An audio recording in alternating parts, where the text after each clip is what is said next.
ایک مرتبہ مولا علی جنگ نہروان کے لیے اپنے گھوڑے پر سوار ہو رہے ہوتے ہیں کہ ایک نجومی مولا علی کے پاس آتا ہے اور کہتا ہے: اے علی، یہ جنگ آپ نہ لڑیں کیونکہ آپ کا ستارہ گردش میں ہے، آپ یہ جنگ بری طرح ہار جائیں گے۔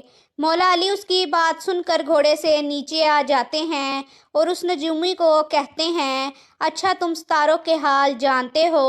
اس نے کہا: ہاں، میرا کام یہی ہے، میں ستاروں کو دیکھ کر انسان کا حال بتا سکتا ہوں، اور آپ کا ستارہ گردش میں ہے، اسی لیے آپ کو بتایا کہ آپ یہ جنگ ہار جاؤ گے۔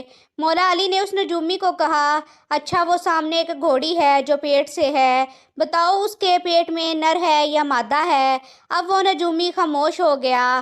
مولا علی نے کہا: تم تو کہہ رہے تھے کہ میں ستاروں کے حال جانتا ہوں، یہ تو تمہاری نظروں کے سامنے ہے، تم تو اس کا حال بھی نہیں جانتے۔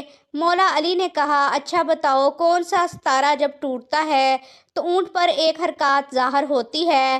اب پھر وہ نجومی خاموش۔ مولا علی نے کہا: اچھا، اس میرے گھوڑے کے پاؤں کے نیچے زمین پر ایک چیز ہے، بتاؤ وہ کیا ہے؟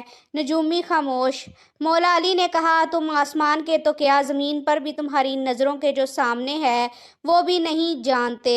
سنو اے شخص، میں علی اب تجھے بتاتا ہوں، علی کی زندگی کی سب سے کامیاب یہ جنگ ہوگی، میرے 10 لوگ بھی اس جنگ میں شہید نہیں ہوں گے اور میرے مخالف کے 10 لوگ بھی نہیں بچیں گے۔ اور پھر تاریخ میں لکھا ہے کہ جنگ نہروان میں مولا علی کا کوئی ساتھی بھی شہید نہیں ہوا اور مخالف کے صرف 9 آدمی بچے تھے۔